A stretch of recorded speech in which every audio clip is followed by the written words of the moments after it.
And welcome to Climate Chat. I'm your host, Dan Miller. And today we have a recurring series every 6 months or so with co host Leon Simons and myself to answer your questions. And we've actually been getting quite a few, actually, surprisingly so, for so early in the show. And we've also had some questions on Twitter and as well as in the now in the YouTube live chat. So if you do have questions, please. Sometimes people make comments too, so please preface it with question or QQ or something like that, so that we know you're actually asking a question. And just to give a little background for those who are maybe new to the show, um, maybe actually, Leon, might be a good time for us to give like a 30-second background here. For myself, I've been involved in climate change since the 90s when I first heard about it and started talking to climate scientists at UC Berkeley because I was working in Berkeley and learning more and more and more. And then around 2005, started going basically full in on climate, where I was involved in venture capital investment. And then that time started switching our investments to climate focused investments. And also at that time started giving talks actually around the world on climate change and the dangers and how we have to do something about it. Obviously, I didn't do a good job, or everybody else that was trying to do the same thing. It didn't work. We just kept increasing our emissions since then. And of course, from before then, when we first learned, well, when the world was alerted to climate change by Jim Hansen in 1988. And if you were paying attention even before then. Um, but anyway, and then also involved in the Climate Chat podcast since 2000, and been interviewing top scientists, solution providers, authors, advocates, and others involved in trying to fight climate change. And along the way, I have added my co-host, Leon Simons, who is a climate scientist involved in some of the most important climate research of the last decades. I was actually talking to somebody about the paper yesterday, and that's how I framed it. Leon, why don't you tell us a little bit about your background? Yeah. Hi everyone. I started studying tropical forestry after I traveled halfway around the world to India, and I saw the requirements people needed to, of course, for biofuels, using wood, and saw the deforestation there, and already visited part of the Wageningen University before that. So I wanted to try and save the rainforest. Um, and then when I started to study the forestry in Netherlands, and then I realized that the things I wanted to learn, the teachers couldn't really teach me there. And I also realized that trying to save the forest while people are burning down their forest or for fuel needs isn't sustainable either. And then I got to know an inventor who developed a device called the Fortune Cooker, which used the power of the sun to cook food. I started working with him, focusing especially on Ethiopia, developing clean energy technologies, mainly for clean cooking, to reduce the fuel use for cooking by about 2.5 billion people who are still use biomass today. And yeah, we developed the most efficient cook stoves in the history in Ethiopia for the country. So I work with energy every day, but I also kept following the science and the climate science, and I realized that already from very early on that the biggest uncertainty within climate science is the effect of aerosols and clouds, because those cause cooling, and of course greenhouse gas cause warming. And I already knew James Hansen. He visited us here in the Netherlands. I think that was 2012, and for the court case of Urgenda against the Dutch government. Fortunately, 2 weeks ago, the founder of that organization, Maya Minima, passed away. But James Hansen came to the Netherlands, and I spent a week with him and his wife, and we did the scientific preparations for that court case. So I already knew James Hansen quite well, and I got in touch with him when I realized that the shipping emissions were sulfur emissions from shipping were about to decrease by 80%. And there was from a scientific perspective, an opportunity to reduce the biggest uncertainty within climate science.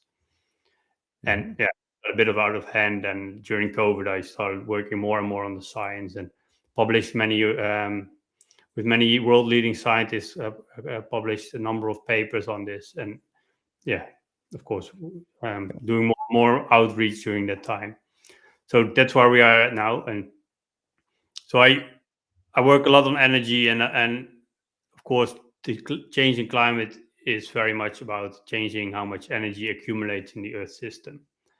And as we are now starting to see, that has more than doubled. The rate of heat uptake globally has more than doubled. I think we'll be able to cover them in some of the questions that have been raised as well. Okay. Well, actually, why don't we start doing that? One question that seems to be coming up, I don't know if it's the same person asking in different forms, but there was a paper recently, global warming acceleration in the satellite observed lower tropospheric temperature or something like that. And it was really a statistical look at the temperature trend. And it came up with the shocking conclusion that temperatures could rise by 0.5 to 1 degree C over the next decade. So that would mean we're at 1.5 now. So that would be 2.5 by 2030, depending on what they mean by next decade, by the way. But 2035, right? So anyway, I did land Paul Beckwith, I guess, did a show on that paper. Let's make a few points here. First of all, it is not a peer-reviewed paper. So it's a preprint, open for discussion, open for review, and very good chance that the reviewers will come in and ask for changes or something like that. So start off with that. It's not a peer-reviewed paper. I looked at it like an overview. I didn't really go into it in detail, but I saw some issues. Actually, I thought of you when I was looking at it, because what they said they did is that they removed the El Nino La Nina cycle to try to smooth things out, but they also said, I mean, I don't know the details of removing aerosol impact. And so that means they took a guess at what the shipping impact was. Yeah, I think it's always difficult, of course, when you talk about aerosols, because we don't have great observations of aerosols. And that's in this study, indeed called Global Warming Acceleration, satellite observed lower tropospheric temperature. Lower tropospheric means close to the surface, the air close to the surface. Yeah,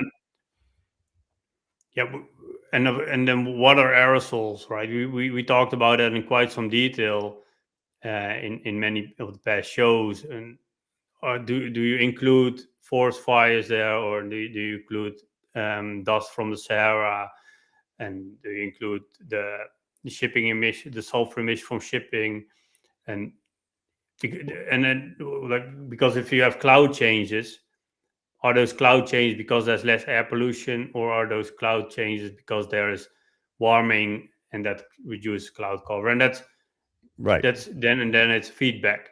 So it's always hard to disentangle these two. But well, in particular, though, I realize that if they didn't use yours and Hansen's estimate for the shipping impact, and just took what the average or what the many other scientists said that number is, they would have ended up with a relatively speaking, small impact from shipping. And that means the leftover warming, like if you were correct, and I think you are, but if you're correct, then there's a lot of warming from that lowering of shipping aerosols. If they take the average or whatever the consensus is, that number says it's smaller. So if you remove that and then look at the remaining, you're going to see warming that's not just warming without aerosols. You're going to see a lot of aerosol warming thrown in there because they didn't use the right number. And as you're saying, it's hard to know exactly what the right number is because we're not measuring this directly. So so that's the first thing I thought of, that this is going to overestimate warming because it thinks it got rid of aerosol warming when it really didn't. And it's not even For it aerosol to warming, count, right? I They're think trying to that remove aerosols altogether, and they don't know what that is at all. I mean, yeah. Well, so this, we might cover it in more detail when the paper is finally published.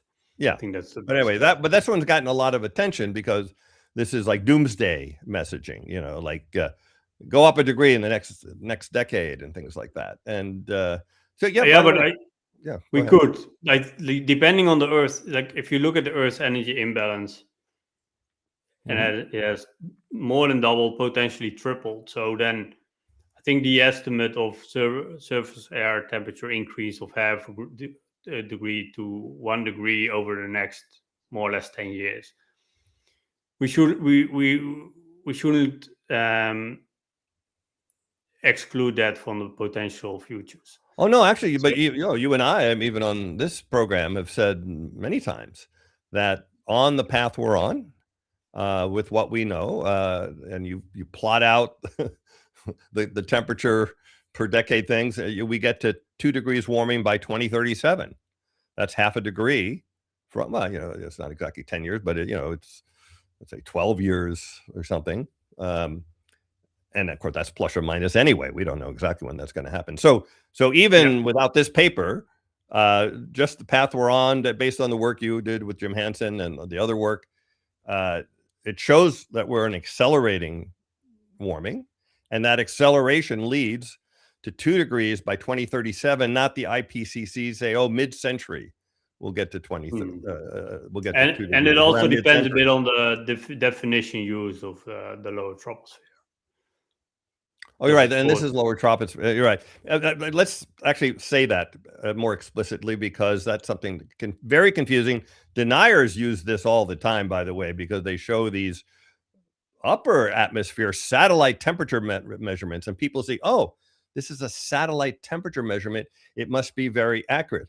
When we talk about global warming and we talk about 2 degrees of warming relative to pre-industrial, we are talking about a measurement made 2 meters above the ground everywhere on Earth. So you set up your weather station, you have your thermometer on a pole that's 6 feet high, and that's very different than the measurement. The surface temperature of the land is way hotter than that, and so you have to be very careful. And so what deniers use is that there's this UAH measurement from satellites. They can't measure 6 feet above the surface of the Earth. They can't do that. So if you want surface temperatures, it's much more reliable to take surface air temperature measurements than use a satellite to estimate the surface temperature. Put a thermometer 6 feet up, 2 meters up, and measure. But so the satellites can't do it, and they end up measuring higher up in the atmosphere on average or something. And so they say, look, it's not as hot. But the interesting thing about it, this is a fact maybe people don't realize, a lot of people, is that when you put greenhouse gases in the atmosphere, extra greenhouse gases, you warm the surface, but you cool the stratosphere. And the reason that is because you're blocking heat from leaving the Earth and getting out into space. So there's less heat passing through the stratosphere because it's a blanket before that holding it in. And so these measurements in the upper atmosphere are not what we really care about. We live here on Earth, and you don't want to use surface temperature because asphalt, road certain temperature can be way higher than on the grass and everything. So you pick 6 feet up, hopefully in a rural area, so you don't get urban heat island effects and things like that. And that's what we use. That's our reference point. And this one is, by the way, so this is, I forget how they defined it. It wasn't upper atmosphere. I think they said lower troposphere. Yeah, that's what it says. Yeah. So, but lower tropospheric temperature. Yeah. But so let's discuss it in more detail when it's published, right? Yeah. Okay. I think the next question, I think this was asked by Thomas Butcher, and I hope I don't butcher his name. Sorry. Thomas Butcher. he asked about this new study by Johan Rockström and his colleagues. We are in the Anthropocene, now what? I think there was, it's quite an interesting study. I haven't read it in fully yet, but yeah. So what they did here was they had these different model pathways, and still only middle of the road scenario. So those who think we shouldn't use high emission scenarios must love this paper, because those were not used here. Only the middle of the road scenario. I think that's RCP 4.5. But of course, then, so the optimized scenario where we now have very rapidly, we have negative emissions. So this is from so the x-axis, the bottom axis, the horizontal axis here is starts with from 0, so the year of Christ to 1850, and then it's extended, right? That's what this sign means, that it's the axis extended. So this period shows more data over a wider hundreds of years, hundreds of years. Hundreds of years, rather than in steps of 500 years. These steps are 200 years. Just to, and then so you see that there was some cooling actually before the Industrial Revolution started, and as we said, it could be because of there were also aerosols being emitted by all these millions of fires and slash and burn agriculture, which we still see, but less and less so around the world. But of course, then we have this spike here. So these are observations. So we are now at about 1.5 degrees. And then you have these future scenarios, and even with negative emissions, whatever that means, right? Then they estimate the temperature could decrease. But if you see, even with relatively low emissions, so emissions not increasing a lot, we could still end up with this upper end of the so middle of the road scenario, and then with the Earth climate sensitivity being higher, we could end up at about 5 degrees. Yeah. This chart I think is a little weird, but and it's hard to explain. I don't know if we want to spend time. But the other one that shows, that one, the next. Maybe go. Oh yeah, let me go back to the other format. We can go back here maybe but it's this shows carbon dioxide emissions in billion tons of carbon per year, and then so where this could end up, and then here you see temperature. But the problem what I don't like about this is this shows I don't know if we can do this, see if this works. It seems to imply that a certain amount of carbon per year relates to a temperature, and that's not the way it works. I mean, the carbon you put out this year has a warming effect, far into the future, and it's cumulative. So it's like measuring two variables that are not directly related. Yeah, there's a lot happening in between. Yeah, there's like, so so it's the trajectory of those emissions, not the point. They're just throwing points that determine where the temperature goes. You could have 1 year of 50 gigatons and stop, and that would be a very, very different world. So I don't know. It's just confusing. But the other thing showed basically what you said. Those colors. Let's go back to the let's see if we can make that happen. One? Yeah, that one. So the green at the bottom is, hey, not only do we cut our emissions drastically, but we start carbon dioxide removal aggressively, and we actually have negative emissions to bring the temperature down, and that provides a survivable, livable climate system for future generations. The yellow or orange, I guess, is sort of a moderate emissions scenario where we don't cut our emissions as quickly, and we also don't do massive carbon removal, although I assume it has some in there. I'm not sure what's built into that.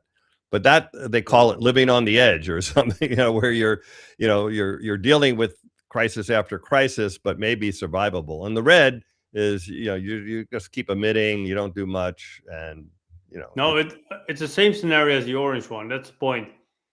Say it again. I think the orange and the red are the same, but it's just the difference. Oh, that's higher. ECS. Oh, Yeah, okay. But that other chart doesn't imply that. The other chart says no, not that one, but the one. This one is clear, I think, about that. So you say, yeah, but see, the orange was ECS. So this is both SSP 4.5. Oh, okay, I see. Yep, no, you're right. I saw this before, and I didn't catch that. So yeah, so it's saying the same damn pathway. Okay, and let's go back to the fundamentals for everyone again. We just did a show on RCP 8.5 and how it was removed. Those are emissions scenarios. We don't know how much emissions humans will put in the future, emit in the future. But scientists need to have that number to make predictions about future temperatures. So they come up with different scenarios. Hey, if we're terrible and we keep emitting a lot, it'll be this. If we're really good and we cut back, it'll be this. Okay, so that's scenarios. Those are translated into concentrations of CO2 in the atmosphere and other greenhouse gases. So you go from emission scenario to concentration, and then you take those concentrations and you come up with climate forcings. How much were those greenhouse gas concentrations forced the climate to change? And then you take that, and that results in an increased temperature. Okay, so what this chart's saying is SP1.9 is a low emission scenario. And if the climate sensitivity, the thing that Leon and James Hansen worked on in the Global Warming and the Pipeline paper and other papers since then. We'll cover that. Yeah. If it's not what Leon and Jim say, but what the IPCC says, and it's 3 degrees, not 4.5, then you got a green scenario. Everything's nice, and we're all safe. No, that's not green. That's orange. No. I'm talking about the low emissions. I'm talking about the low emissions case. Yeah, but even the low emissions, as we discussed, they're already off the table, right? So yeah, of course, it's not possible. Yeah, I'm not 1.9. 1.9 is we are. Yeah, if you look, we already started reducing our emissions drastically 5 years ago, or something like that, right? Current forcing, including aerosols, is 3.1. Current, right? So, yeah, it's just. So now going back to what you're saying here is on the more realistic possible emissions scenarios of 2-4.5, that if the IPCC is right, it's orange. We're still pretty screwed, by the way. You read what they say about Model 2, it's living on the edge, where you're maybe going to make, it's sort of like, hey, maybe you'll survive in orange. And then if Leon, and don't get mad at Leon for this, by the way, and if Leon and Jim are correct, and this says 4 degrees climate sensitivity, they're saying it's 4.5. If that's so, and we do this moderate emission scenario, then it's red, and it's, you're kind of screwed, I guess, is the simple answer to that. But let's talk a little bit, because we don't want to leave everyone depressed here right away. On this show, we talk about all the things we can do, and there's a number of things we can do. Obviously, we have to adapt. We're doing that now because we have to adapt to higher temperatures and the impacts of climate change. Okay, but then there's things called mitigation, and that's what these scenarios are regarding, like how much can we reduce our emissions?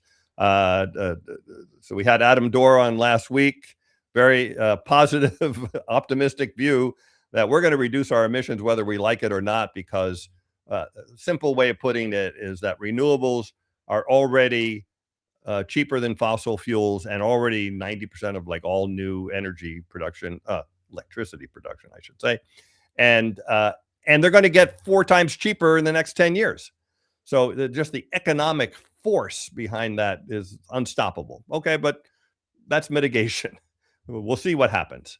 Then there's also 2 other things we can do. One is to remove past emissions from the atmosphere, called carbon dioxide removal. A lot of people say it's too expensive. It's not big. It didn't scale up, so it can't be true. The reason it hasn't scaled up is no one's willing to pay for it. So if you have a product that may be a great product and no one wants to buy it, you're not going to make it. You're not going to scale it up. You're not going to, make enough of them so you can bring the price down or anything like that. So it's really just a small voluntary market that was led by one company, Microsoft, that's cut back itself because it's scaling up its data centers and realizing it doesn't want to meet its pledges it made before about being zero carbon and stuff like that. So yeah. Anyway, so that's that. And then the last thing we can do, we talk about on the show all the time, is solar radiation management. So anytime we want, if we want to do it, it doesn't mean there won't be side effects, but we can put sulfur in the stratosphere. We're currently putting incredible amounts of sulfur in the lower atmosphere by accident. That's cooling the earth a lot. That's what Leon studies as well. But if we did it on purpose and put it in the stratosphere, we can put in 10% as much, and it wouldn't have human health impacts up there, and it would have side effects. I'm not saying none, but the side effects will be way worse than that red model 3 there, mode 3. Okay, so keep going there. Yeah. Let's get back to this. I think this is so I think that it's here. They also said they removed distangled aerosols at climate forcing. So I don't know exactly how they did it here, but as they say also, well, the short-term comparison cannot be used to argue that one or another value of ECS is more likely correct. It is likely that within the next few decades, the observational record will be long enough to disentangle aerosol and other climate forcings. I think what's crucial here is that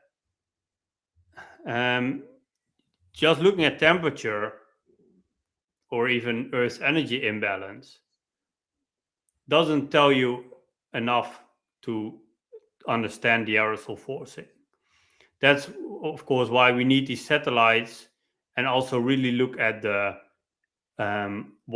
what the changes in Earth energy imbalance consist out of, and that's I'll get to that. But that's, of course, as we showed before, there's much less sunlight being reflected back to space, and there's an increase, but a relative decrease of heat radiation in the infrared to space, and that points towards a much higher climate sensitivity, because the aerosols effect are stronger and because the cloud effects are stronger. So if you look at it from that perspective, you can learn much more from it, and I think it's quite strange. I think tomorrow there will be the indicators paper will come out, which is it's like an annual update of the IPCC technical summary, let's say, of the main indicators of climate change. And again, this indicator is not included there. While it is really, I think, in many ways, one of the most important indicators of why the climate is changing as fast as it is, right? And it is an indicator. If you look at it was included in the IPCC report, and it's part of the GCOS, and so it should be included. And then I think that this relates to what we were talking about before, and also to a question I've been seeing a lot about El Nino. And this is from Sandy Trust, of a presentation he gave called Climate Scorpion, the sting is in the tail. And so if you look at climate models or El Nino forecasts or weather forecasts, or how strong a storm will be, there's often you have these graphs showing a certain shape, and then the best estimates are in the center of these graphs, and then there's a very big there are a lot of outliers on the very edge, and the tail of a scorpion has a tail that has a sting, right? That's where this phrasing comes from. The sting is in the tail, so you have these tail risks, because based on our study, this is Hansen et al. That's us, where we looked at the climate of the past, the satellite data, climate models, understanding of these aerosol changes, combined of all these different data and indicators, we estimated climate sensitivity of 4.8 degrees Celsius of a doubling of CO2.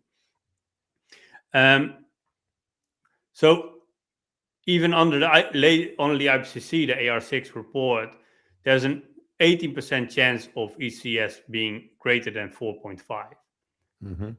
And that's a higher probability than the chance of failure in the game of Russian roulette. I think that's so. We wouldn't take that, of course. We wouldn't take that risk. But again, based on our research and that based on the satellite observation from NASA, the estimate is much higher.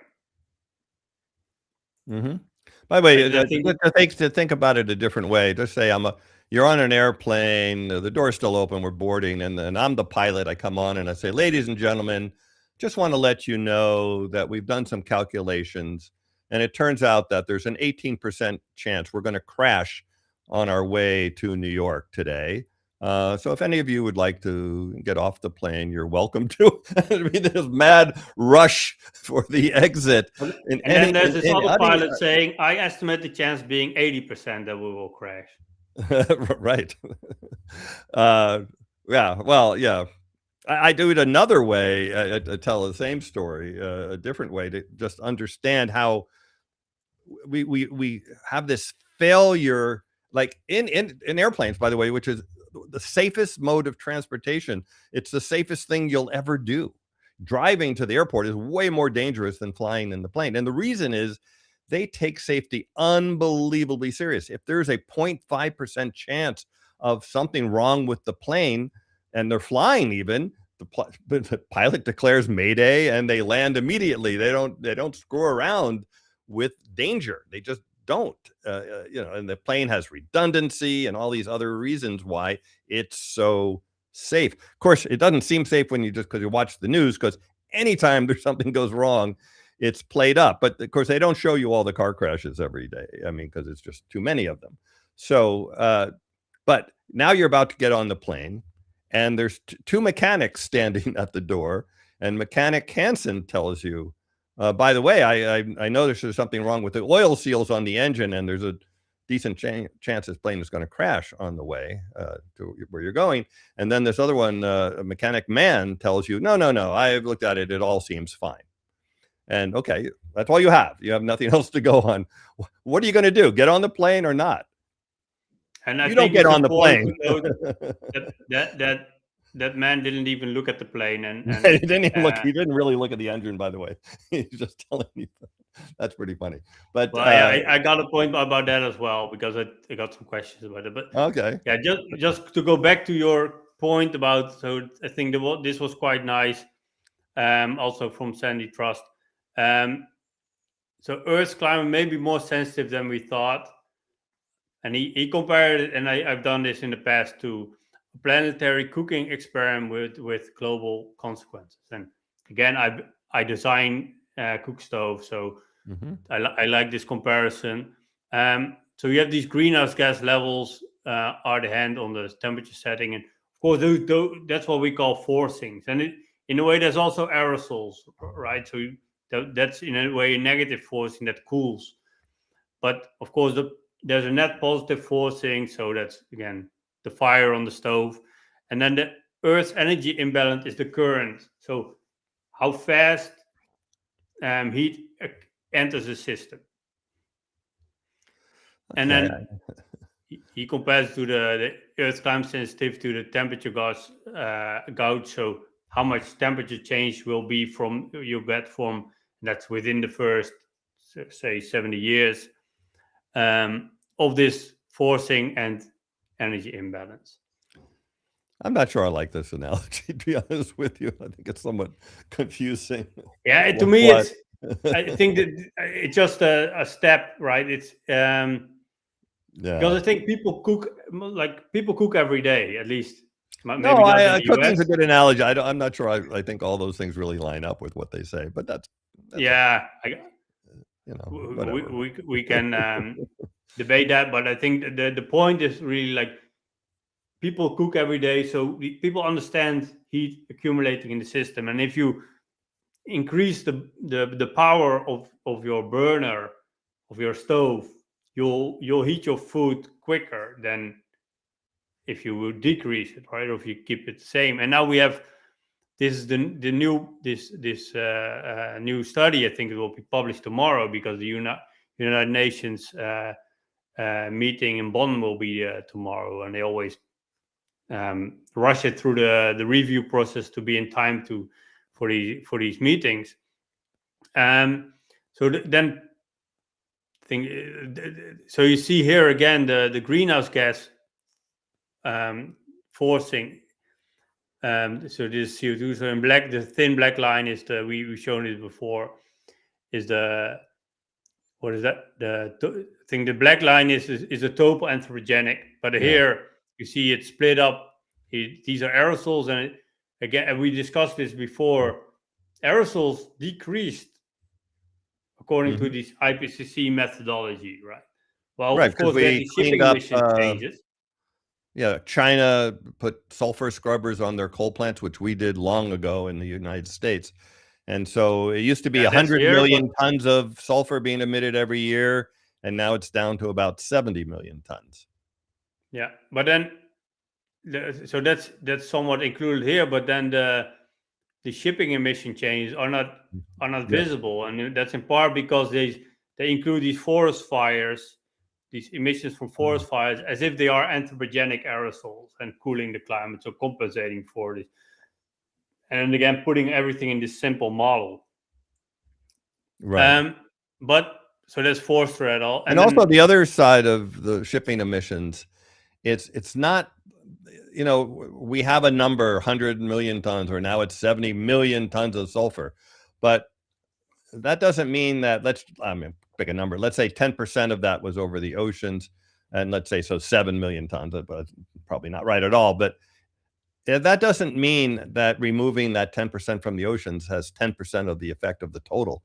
That it could be 5 times more impact because the oceans are dark blue and the sulfur emissions create clouds over the ocean, which greatly changes the albedo, the reflectivity of the oceans area. But if you remove sulfur from China, for example, because of all those coal plants, you still have pollution from other coal plants underneath it. And so you haven't really, and then when you finally get all of it gone, you have land instead of dark blue ocean that could be more reflective. So aerosols are not like the single number. CO2, which is a well-mixed gas, covers the whole earth, and it kind of gives you this average temperature increase. So you can use it like that. But aerosol emissions are, first of all, local, and the impact they have by removing them varies greatly by how much other pollution is there in the first place and what's underneath the area that it's being removed from. So it's a complicated thing. You can't see a single number can't tell you the whole story. Yeah. So sorry, I wanted to show you this. So combine this. So these are carbon dioxide, other well-mixed greenhouse gas, ozone, which is also forcing, and then you have stratospheric water vapor, which is also forcing, because those are a result mainly from methane emissions, not from a response to warming, like water vapor in the lower atmosphere, in the troposphere. That's a feedback. A water vapor in the upper in the stratosphere. That's a forcing. So combined these, it's already 4.11 watts per square meter, the estimated greenhouse gas forcing, which is already equal to a doubling of CO2.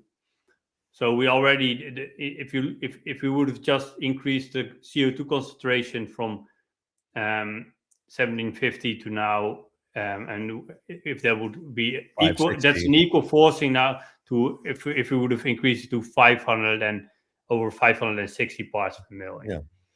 And while we are with just greenhouse gas, with CO2, sorry, we're at 420 to 430 parts per million. So plus methane, plus nitrous oxide, plus these other gases. Ozone in the troposphere, and So and then aerosols are about 1 watt per square meter, according to this estimate negative. And I was going to ask you, what do you think the real number for aerosol are, or what do you think the real range is? Based on your work, like the range might be fine, but I think it's more about this. And I've shown you this graph now before, but like it could have like this. There's no way there's no jump here, right? There's no increase here. That's the point, and it could have been coming from lower, so that the aerosol forcing was lower and the increase was higher, or that we are now higher, and that. But I think there's still quite some aerosol forcing left. But I think there has been a big increase in the net forcing over the past decade, based on the observations of the Earth's energy imbalance and why it has changed that much. Right? Okay. And and then El Nino, I think. Okay, now we're getting to a question that many people have asked about. Yeah. Many people have asked about what's going on with the super gargantuan El Nino. So go ahead. Yeah, so there's a lot of heat in the tropical Pacific Ocean, right? It's can you see it here? Is it? Yeah. Oh. Yeah. So in the tropical Pacific Ocean, of course, during a La Nina, heat accumulates. Of course, in the oceans in general, 90% of the heat accumulates from global warming accumulates in the global oceans, but in the Pacific, there's a variability, and others can explain this much better than I can. But during La Ninas, so cold periods, there is more accumulation of heat relatively in the tropical Pacific, and then during El Nino, this heat is released, and we see now that there's a lot of heat has even within a very short time period, because of course we had already had an El Nino, moderate one, maybe moderately strong, of 2023. Sorry? 2023, right? 2023 to 2024. So we already had some heat releasing, but after that we had a La Nina again for 1 or 2 years. So there's not a lot of time for heat to accumulate, but of course, because this very strong energy imbalance, within a short time period, we had quite some heat accumulation added to the energy imbalance, which was already there. And now we estimate, the models estimate, and there's different models. It might be not so bad, but based on these models, and then you can discuss whether you should use monthly values or 3 monthly values, or you should use the relative El Nino, or because then you take into account the warming effect of the ocean, because of course there is global warming, and if you take that into account, because if you look at the normal El Nino, it changed every 5 years, the temperature where it's compared to, so you don't know the next 15 years, so then that will be higher than the other one, which looks at the global tropical oceans as a reference. But both are in the range of being, according to Jeff Bardelli, says figure here, of being historically high.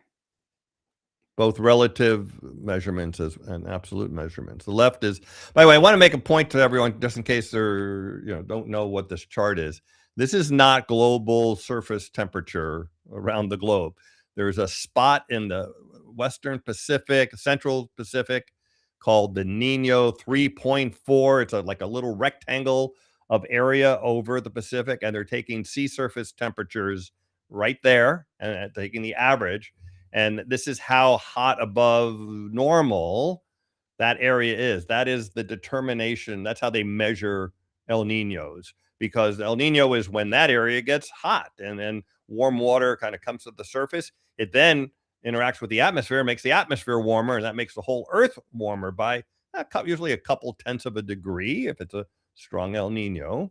And then the opposite happens. If it gets cooler than average there, that's called a La Nina, and that also cools the earth a little bit.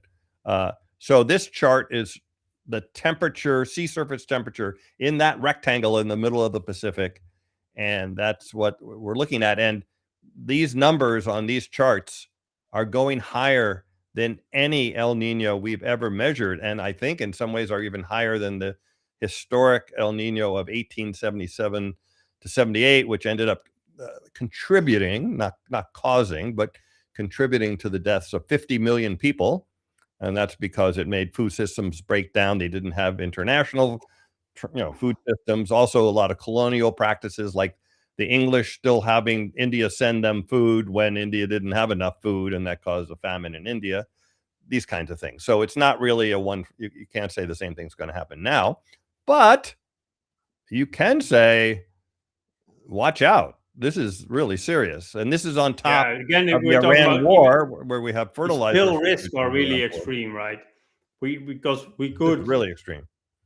We could have like this comparison with these tens of millions of people dying. Right? If you had a relative impact like that in the current era, you would have hundreds of millions of deaths.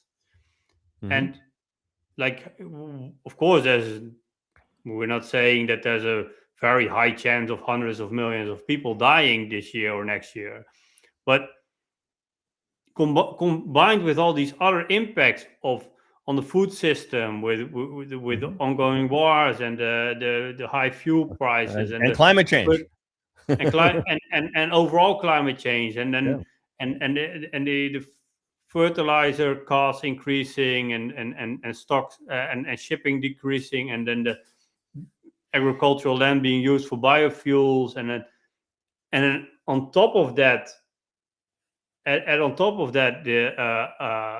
our historic super El Nino, which also can significantly impact global food production, mm-hmm. that could really have significant impacts on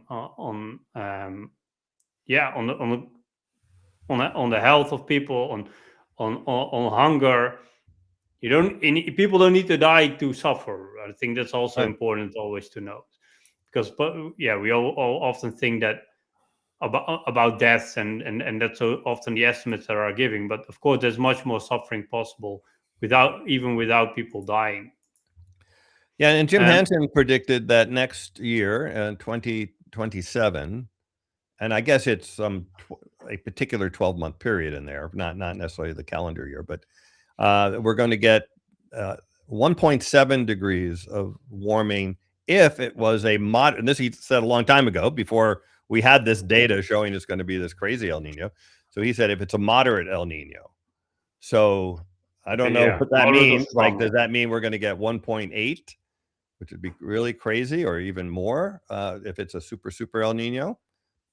I guess we're going to find out. But and by the way, the other thing to note, by the way, we're already in I think we're already in an El Nino. That's one way to put it, because that started. It's May, right? And it's already above the weak El Nino level. And according to this, in June, we're already in a moderate El Nino already. If these charts, if the actual data is following these charts, so which is interesting. It is. Yeah, I think that's. Wait, let me stop sharing and share again. And that also means we're going to be in a strong El Nino in July. So that thing is going up very steeply. Yeah. Yeah. So the bottom line is, I say that we're going to get a little taste of what the future is going to feel like. We're going to have 1.7 sometime in the 2030s, right? As the trend temperature, like the average temperature, not the peak temperature. Next year will be a peak temperature, because it likely will go down after the El Nino goes away. But it's still going to give us a feeling for what short-term increases in temperature are like, because again, there's a difference when you have a long-term increase in temperature. Things that gives a chance for ice sheets to melt and longer-term permafrost to melt. But 1 year maybe doesn't do as much damage. But we're going to get a taste from a drought, floods, wildfire, all of those kinds of parameters. One thing that'll be nicer is that this hurricane season in the Atlantic Ocean will be mild, because the El Nino tends This to work, disrupt yeah. that. So according to these preliminary estimates, the daily temperature is of this region. See, this is the El Nino region, right? The Yeah, there it main is. That's that El Nino rectangle right region, there. 3.4. Mhm. And then everyone can look up this data at climatereanalyzer.org. And it's now historic high for this time of the year. Yeah, and the El Nino hasn't really kicked in yet. I mean, it's meant to go way Yeah, but higher. this is the El Nino region, right? So Yeah, if you look, you can look at the global, and it's also record high. record high for this time of year, but it's not for later. It's some other, later in the year, it's higher for past years, but this is just getting started. It's going to be way above those other lines in August and September. Yeah. Wow. It's going to be mind blowing. So that's a little bit on the El Nino. We've got a lot of questions on that. Let's see. Here's and I had some questions about this as well. But so this is this recent paper by a guy calling us clowns. Maybe I think we should cover it. Okay. At least for a bit. I think this is quite a strawman argument. This is the 2024 global temperature record is consistent with model predicted warming. And as people who've been following us have maybe heard that we've been talking about acceleration, and that it's mainly visible from the Earth's energy imbalance. And as even the World Meteorological Organization has now shown that the Earth's energy imbalance has more than doubled. So there's no debate on that. And even this paper by someone who has been questioning the acceleration for the past 5 years doesn't utter a word about the rate or about acceleration. I think because it's clear from the models that the models also show acceleration. But there's a logo here, but can I hide the logo? Wait. The logo is in was in front. But at least off. What's going on there? Yeah, the logo is covering the point here. There you go. So then this person says, for the clowns who bark about Honga Tonga and ship aerosols in the Atlantic. So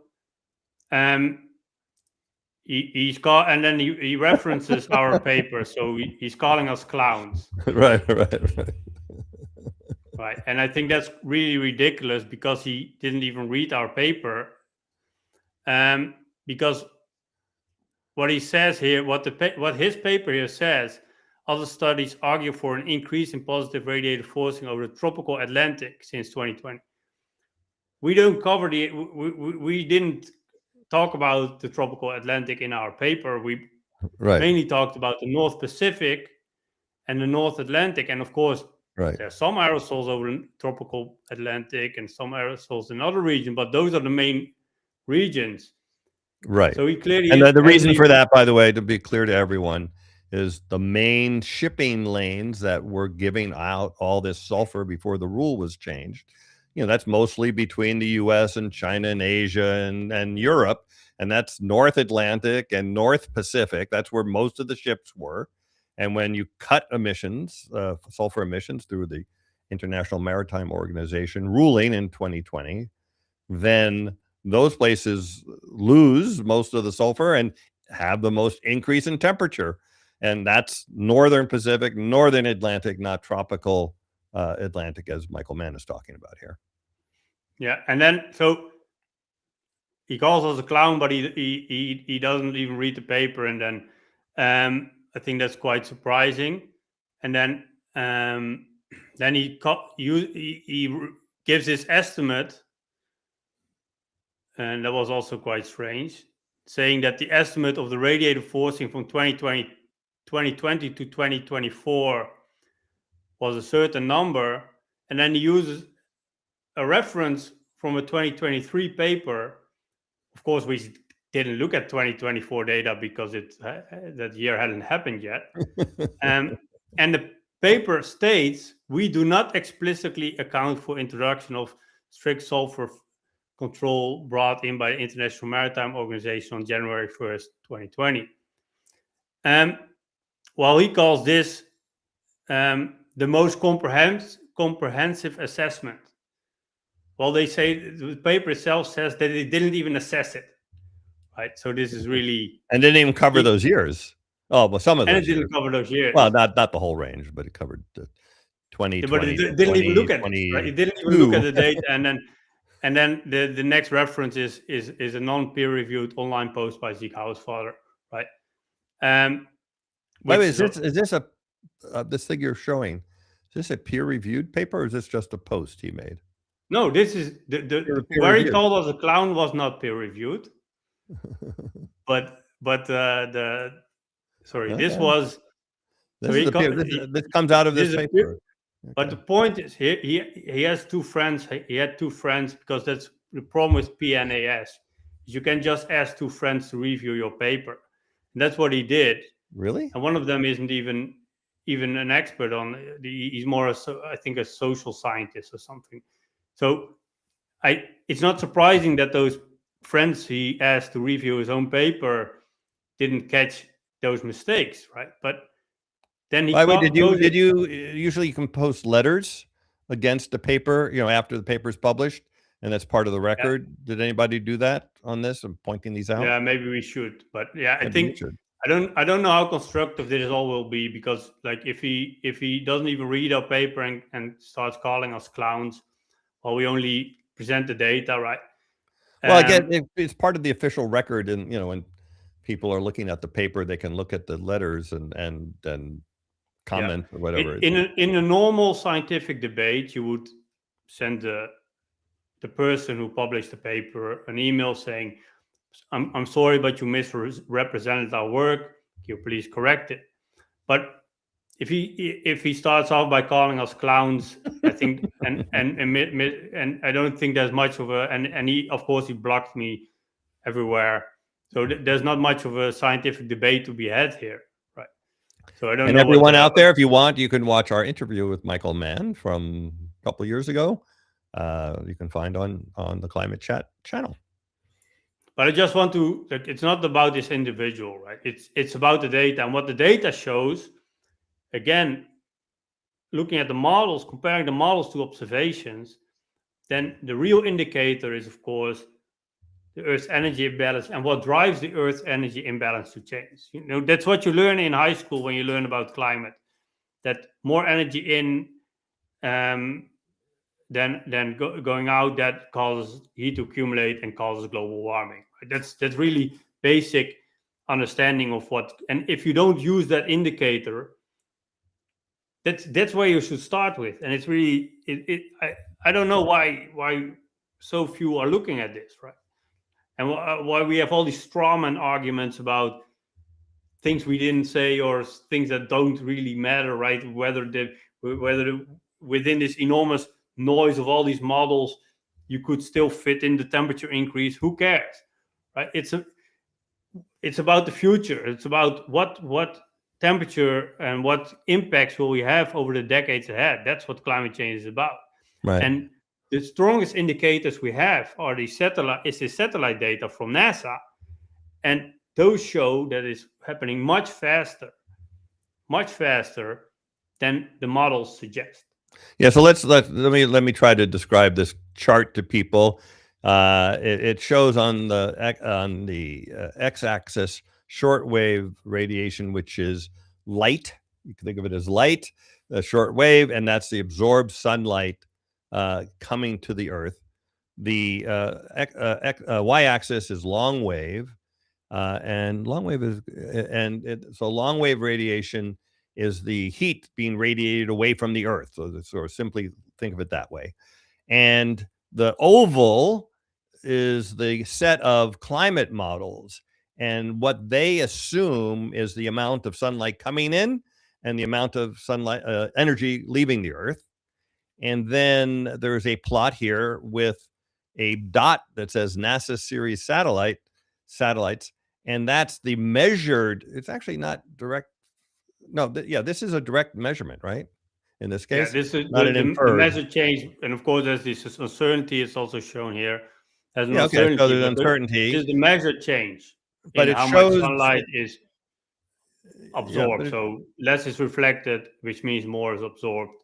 And but then, that dot is nowhere near the circle of models, and it shows that in general that there's the satellites are telling us there's significantly more absorbed sunlight and a lot less, not quite as much less energy going out as of heat the Earth radiation, system, infrared. heat radiation. So that's a big, and you want your models to be able to reflect measured data, and they're not in this case. And there's many papers on this, right? There's many studies showing this, and that's yeah. And then this is just Earth's energy imbalance. But if you look here again at the short wave and the long wave, you see it much stronger. So that's why if you see, and we talked about this many times, that if you see in the models, even based on these higher SHPs, it might be very unlikely that we reach by 2030 2 degrees or by 2050 3 degrees. We should still not exclude these risks. And it might be even worse than a tail risk, right? Based on these observations. Okay, we should probably move on to other. We have so many questions here. By the way, I had some up here. There's one about AMOC, and there was a recent paper on the cold blob, which is an area of the North Atlantic under Greenland. And if you take one of those global maps and show red for warming and blue for cooling, but you take a long-term look at the globe over a long period of time, you'll see the entire globe is warming, some places more than others, darker red versus lighter red versus maybe some orange. But there's one spot, and only one spot under the Greenland that's blue, which means over the long term that spot in the ocean is getting cooler. And it seems to make like no sense. What's it doing there? And it was Stefan Rockstrom, I just did the recent paper. Yes.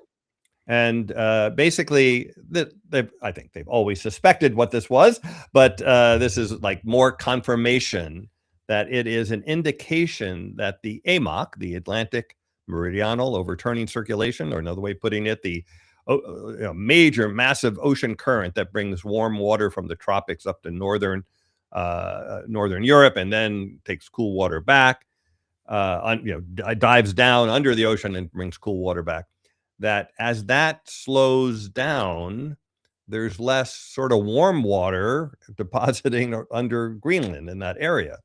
And so it's that cold blob, that area of cooler than average temperatures, the one place on Earth, is an indication that the AMOC is actually slowing down. And we've done a lot of programs on how many researchers, just in the last couple of years, have done research on the AMOC slowing down and have come to the conclusion that it's quite possible that it will reach its point of no return around mid-century. Now, that doesn't mean it shuts down mid-century, and that's another one of the questions, I think, how fast can it shut down? And we've covered that, and I think the general answer is basically from 30 to 100 years is the time from when it begins its descent and you can't stop it anymore, and it just keeps falling. Now, in the meantime, you could have major impacts before it ever gets to, it doesn't even get to zero, but till it gets to its low state. And it could cause havoc. And what are what are the impacts of AMOC shutting down? Well, when it really gets, in its low state, then Northern Europe essentially is in an ice age. It's, we're worried about temperatures going up by 2 to 3 degrees average, globally. Well, places like Norway in wintertime can drop 20 C. So it's like there's like basically those places return to where they used to be, which was, it's where Alaska and northern Canada is located. And that's what the temperature of those places should be. There's a nice picture of the cold blob. So that's one of the things that everyone talks about is Europe getting cold, but that's not the only impact. It also, all that water that was being pushed up to Northern Europe is not being pushed up anymore. And some of it hangs around the eastern coast of North America, increasing sea levels by around a couple of feet or so, just from that effect, not from sea level rise going up, global sea level rise, but just from that effect. And that adds on top of global sea level rise. And speaking of that, the warm water that was going to Northern Europe hangs around Antarctica, accelerating the melt of Antarctica. And that can accelerate sea level rise to maybe 10 feet in 100 years or so. And then you got to add that other couple feet to North America. And plus, another huge impact, it's not talked about much, is that models show that, you remember, you're bringing hot water to the northern Atlantic, and hot water evaporates and creates rain. Now you don't have that hot water coming up anymore. So you have less rain over the entire northern hemisphere. We had Matt England on actually a long time ago talking about this. And I think the chart he had back then was showing about an average of a foot less of rain over the entire northern hemisphere, like a millimeter. It was like a millimeter a day, which doesn't sound like much, but when you add it up over the year, it adds up to about a foot of rain. Yeah. Less. Same with this. This Yeah, shows so much heat. Yeah. So that's a summary. And what else does it do? It totally screws the Amazon, the Indian monsoons, African monsoons. I mean, I call it the mother of all near-term tipping points. It's underappreciated. The risk is, again, if the risk of it happening was an airplane crashing, you would never ever get on that plane, and yet it's not even talked about. I mean, you get an occasional article, but nothing compared to the risk that we're all facing. And also, based on many, many Climate Chat episodes, can say that the only thing I've heard about that could prevent it at this point, because you got to remember, if you start to reduce your emissions, which you damn well better do, it doesn't make the temperature go down. It just makes it go up slower. And at this point, since the thing is kind of shutting down, and it's complicated to talk about why it shuts down and everything, but basically the temperatures melt Greenland. Greenland has fresh water coming into the North Atlantic. Fresh water on top of the area where the AMOC is slows it down. And since it's sort of a self-reinforcing current, when it slows down, it slows itself down again. There's like a feedback loop in there. So the fresh water from Greenland, now if you reduce emissions, you'll slow down the increase in fresh water coming into, but you're not going to slow down the amount that's there now, and it's still going to go up. So the only solution that might work in the 20, 25 years that we have left to stop this from reaching its tipping point is to use solar radiation management, sunlight reflection methods, solar geoengineering, all the same thing, to quickly cool the Arctic area and the Antarctic area, and stop this fresh water from coming into the North Atlantic.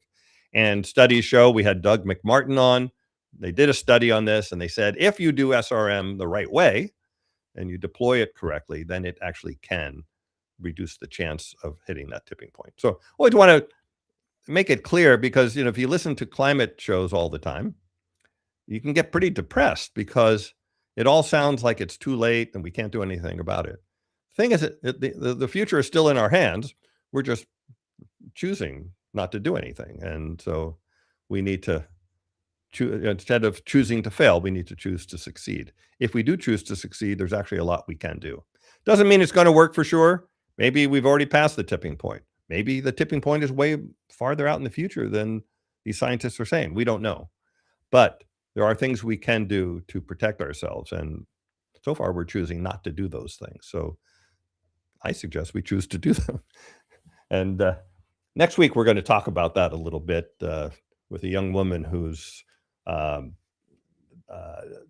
on her own, sort of getting people involved in carbon pricing and things like that. That there are things that you can, as an individual, can do to inspire others and get them involved, and that's the kind of thing that will finally lead us to get the job done. Anyway, okay. Let's see. Do you have any other questions there you want to pick out, or you want me to? We actually can bring, it's a good time. What time? Wow, we've been going a long time. Let's bring Stacy and get a question from Stacy, and then also see what question she has. And I know Eli's on here as well. So let's go to Stacy first. And hi there. Oh, with the sunglasses. Okay, let's see if we can see any cats. There they are. Oh, there's one. Just one. Yeah, and this is, I have not been this ill in a decade, but I'm not missing church. So Okay. this is as, yeah, my eyes are just, yeah, not, anyway. Okay. Thank you for I'm being not here gonna miss nonetheless, and and I ask wish you well. anything. Yeah. So I had a couple, well, one, I called the Cold Blob, I think it was a little over a year ago with Renee Van Westen. I put that in there. And Leon, we definitely need to work on the cooking analogy, because I have been saying this since the beginning with Dan, because I just find it way more relatable than Hiroshima. No, I find the idea of that. I don't think the specific things related to the temperature knob and this knob were actually relatable. We just had to fine tune it. We had to fine tune it. Yeah, we got to figure out a better way. Yeah. Yeah. And the you had said earlier about you kind of glossed over it, about the warning about getting on the plane, which we say all the time. But yeah, I mean, 110 people are killed in the US daily via motor vehicles, and no one thinks about getting in them. And as Leon mentioned, death is not the only negative outcome with climate or transportation. The one I find mind blowing is that 8 million people a year die from pollution, not climate change. Yeah. Pollution from burning fossil fuels. That's 1 in 5 deaths worldwide, and there's not a peep about it. I mean, there was a Harvard Medical School study about it, and then we could probably put a link in there or something. Yeah. It's not even talked about. It's like one of the leading causes of death on Earth, and it's due to something we could stop if we wanted to. And it's not part of the discussion. It's amazing, actually. I mean, it's part of maybe the fossil fuel disinformation thing, whatever. I'm not sure, but it's crazy. All right, keep going. Sorry. Yeah. The other is this stuff about who. And anyone else, I firmly believe that anyone discounting where we are, or aggressive climate data, anyone implementing climate damning policies or perpetuating the destruction via their business or consumption of our livable climate, we should have them recorded in a climate book so that they and their descendants one day must wear a scarlet C. Once everybody comes around to that would be almost everyone, by the way.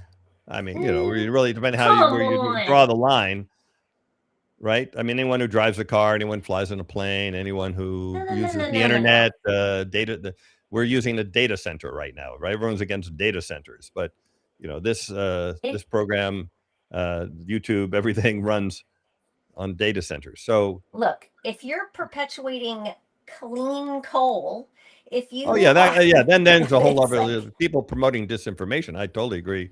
And that kind of stuff. Yeah. People are in the pocket of fossil fuel, politicians that are in the pocket of fossil fuel industry. Now, the funny thing is Trump is wants to give $700 million to the dying coal industry that's going bankrupt. Actually, in his first term, they all went bankrupt, even though he's promoting them. But one thing he's doing is he is promoting the hell out of renewable energy. I mean, he doesn't want to. He hates it, but around the world, sales of EVs No are one's doing more. skyrocketing, and countries now, not just individuals, are saying, I don't like the fact that we were on the hook because the Strait of Hormuz closed and we got screwed. And now, in India, for example, the restaurants had to close down. They didn't have gas to cook with or something like that. So instead, they're saying, if we had our own energy supply from wind and solar, we wouldn't be dependent on that fossil fuel stuff. Let's go do it. And so these countries are now, they were doing it anyway, but now they're really going at it. And it's so much cheaper than it used to be. Batteries are dropping in price by incredible amount. It's insane. People don't have an appreciation for what's happening. Utility scale batteries are dropping like crazy. In this year alone, it dropped some crazy number. So it's happening, and Trump is promoting. What do you want? So we're going to talk about carbon pricing next week. What do you do what do you want a carbon price to do? You want it to raise the price of fossil fuels so that renewables become more competitive. What has Trump done? He's raised the price of fossil fuels, not through a carbon price, but through something else. Okay, hey, we'll take it. Why not? Yeah, of course. Then you have Jevons coming in because it will be if you don't have a price of carbon and then things settle down a bit. Of course, you can have rebound with all these additional cheap sources of energy being available, and then making fossil fuels cheaper.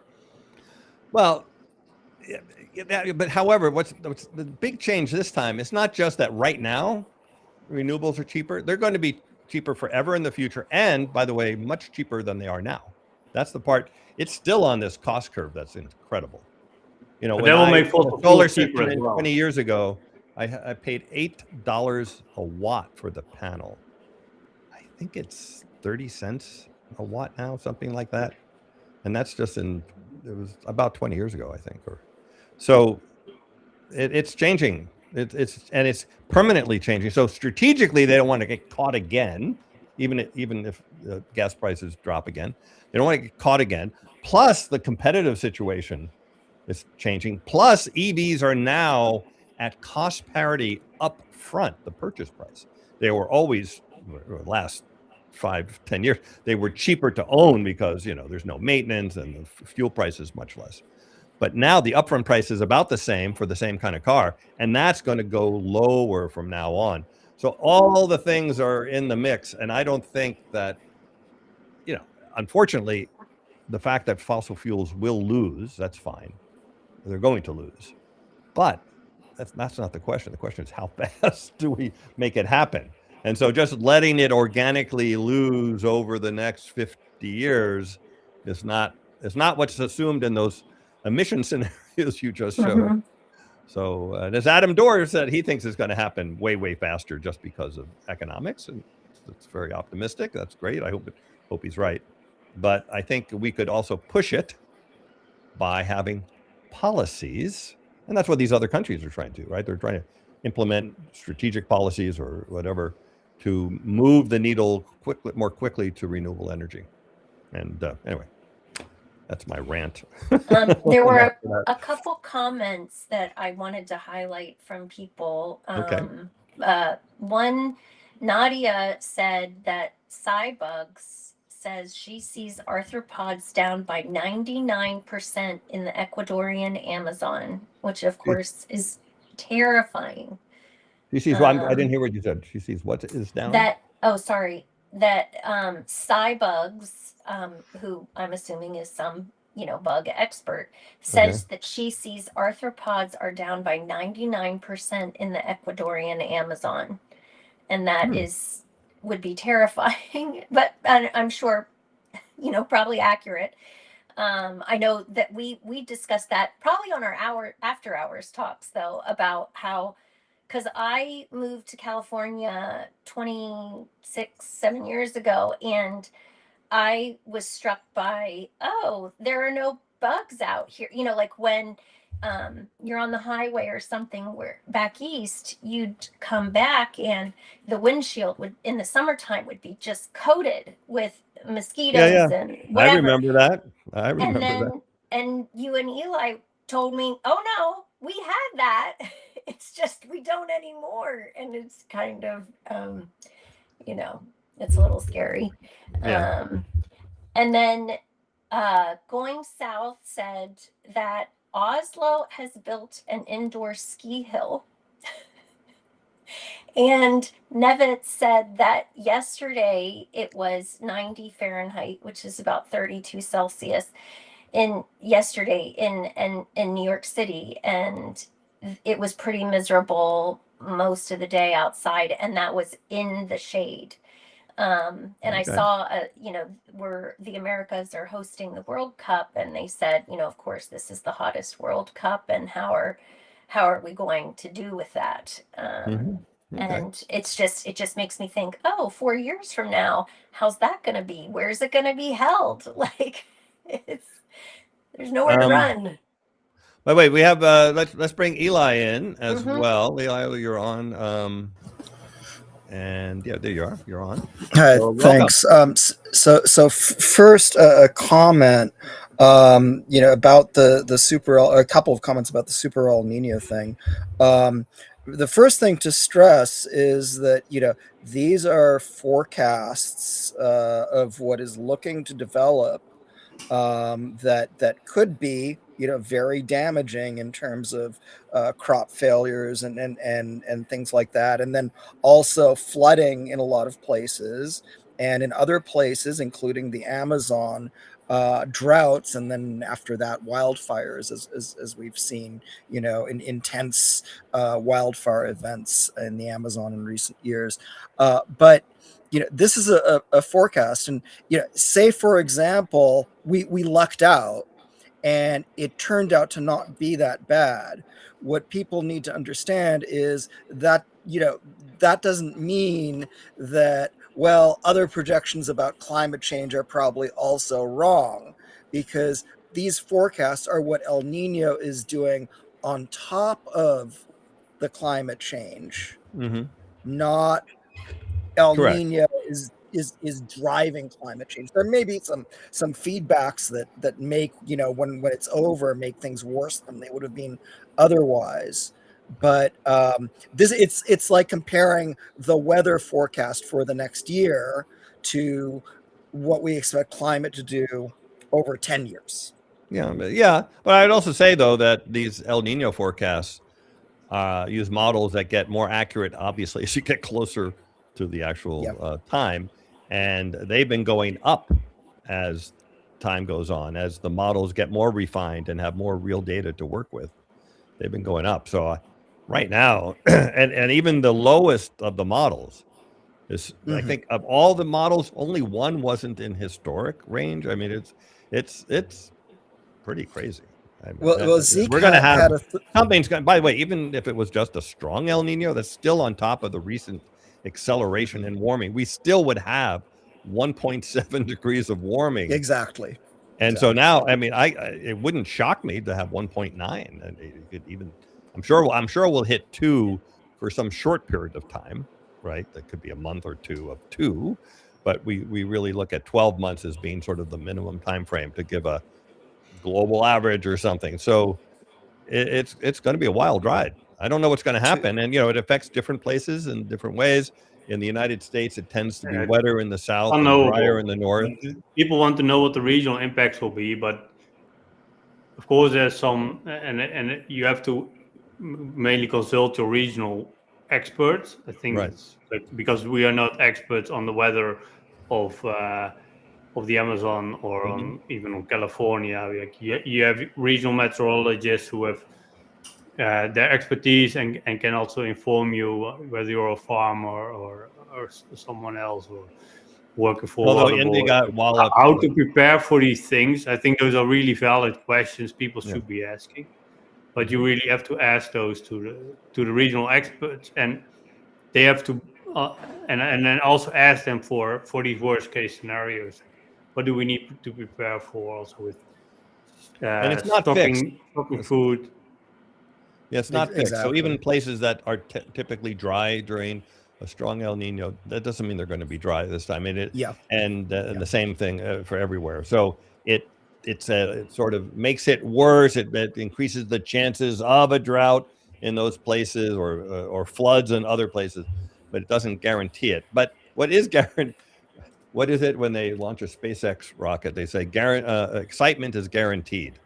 So I guess this year excitement is guaranteed. So to Whatever one of the points that you mentioned, Zeke had a thread about, well, it might be like the hot models in CMIP 6, where some of the models that are forecasting historic El Ninos just might be off. Right.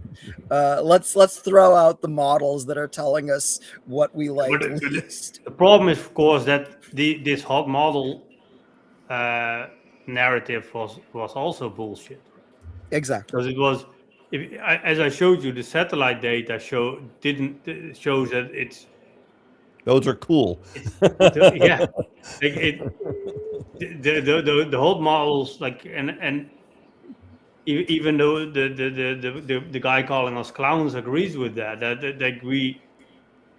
we shouldn't assume there are hot models because of some cold years, right? And then these cold years are, of course, they were not cold at all. They were just a bit less hot than this 1997 El Nino, right?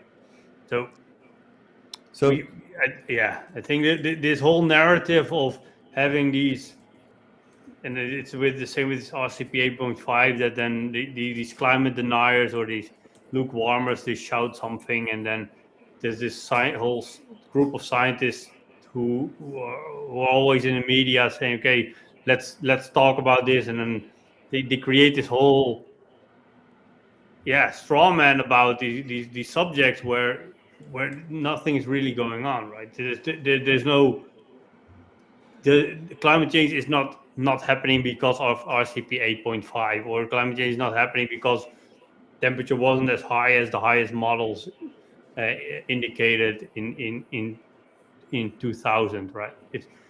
We should look at the trend, and that's what we've been doing. And the trend is quite clear that there's acceleration happening. The rate of warming has more than doubled, and there's little indication of it decreasing anytime soon. By the way, Leon, maybe it's a good time, and I think we should probably call it quits here. It's been 90 minutes. Maybe you can comment, like you did online, about what you think is going to happen in terms of 1.5 C and 3-year average temperature trends going forward from now on. You remember that? I don't think, like, if you look at the different data sets, most of the data sets, if you look at the 3-year average, where you have less variability because 3-year average includes somewhat of the El Niños and La Niñas. Those are for NASA and for ECMWF and for I think for all the data sets as well. Those are above 1.5 degrees Celsius, above 1850 to 1900 or 1880 to 1920. Whatever you use for pre-industrial, right? You can debate about that, but I think if you for those, and then based on the past, we shouldn't expect this temperature, this 3-year average, to go down much, and it's only increasing now again with this El Nino starting, right? You don't think you don't think if we take a 3-year the only average? Thing what I see now that can significantly decrease and maybe help to bring this below 1.5 is a super volcano causing temporarily global cooling, or a nuclear winter, right? Which is in a way the same. Which we wouldn't have to worry much about climate change at that point. So exactly, but so of course we can talk about SRM, but I think we really need, like, we don't need that, but I think that the only thing that will bring out global action on a meaningful level, and then of course I'm talking about these 40 billion tons of CO2 emissions level, like that's the level we're speaking of, and then I think, and I'm afraid that we need more harm to happen, and then maybe this super duper El Nino or whatever you call it, Godzilla El Nino, it's been given different names. But if this happens, and if we have enough harm, enough impacts that could open people's eyes, and unfortunately, based on past experiences, those people should be white people to be interested. Then maybe we can see some action happen. Yeah, however warm it gets next year, that will be the coolest year ever, starting like 10 years from now, or some period of time in the future. So if you don't like it and you think it's horrible, we really have to take action right away. And say, oh no, it's going to go down. Well, yeah, it'll go down after the El Nino is over, but it's going to keep going up steadily, and it's going to surpass where the El Nino was in 5 years or so, just from increased greenhouse gases and lower aerosol emissions and things like that. So this is how hot it is right now. This is the coolest it will be for the rest of your life, unless, as Leon said, something really bad happens on the nuclear front, or we have a super volcano which will cool for a year or two, or we do SRM while we remove CO2 from the atmosphere and we cut our emissions, and we do all those things. So it's still in our hands, but you got to have to do something. You can't just sit there and say it's in our hands. You got to do action. Next week's show, if you want a little sneak peek of next week's show, you can look up Catherine Gage, Gage, on YouTube, and look for her TEDx talk on carbon pricing. I did a talk. I have a TEDx talk on carbon pricing. It's kind of how I met her. Someone's talking about these other talks, and here's this new one. She's a young woman in college who's really trying to get colleges together to take action on climate, and we need people like that to get the public engaged. So we'll talk about that next week. So that'll be fun. A little different than this week's. Nadia had something on IPCC, but I can't find it. The one I'd like to end on is genes. When are we going to see the oligarchy, the capitalism as the problem? I know there is no answer. Well, I think there's a lot of that being discussed. I don't know what it was, but some prediction showing income inequality over long periods of time, and showing into the future, showing that the oligarchs going away. I didn't read the whole paper. I just saw the chart. Look, it's crazy. In the past, civilizations, whenever there was this level of income inequality, it wasn't. Sometimes there was climate change back for natural reasons in some regions, but just income inequality alone is as dangerous to a civilization as climate change is. The Mayans, the Romans, and everything. When there's just a few wealthy people benefiting and everyone else is not, those civilizations collapse. So there will be a change. I don't know how it's going to change. Maybe there's the good ways and the bad ways to make those changes. Climate change is one of the bad ways, by the way. But it is a big issue.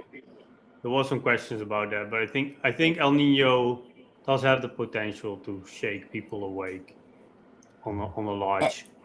And she reposted to ask if the IPCC is a denialist organization now akin to Nordhaus and Lomborg. Not that. As we discussed, it's verging. It feels like. There's really great and amazing, and some of our colleagues of mine, scientists working on the science for the IPCC. Right? There's almost all scientists who do the work writing these thousands of pages down and trying to bring the complex science across in a relatively understandable manner to the global public. And they do it for free, right? So that's really laudable, and I don't want to downplay their work. But then, and most people working on the IPCC report will agree with me, and maybe they will phrase it differently. But then you have these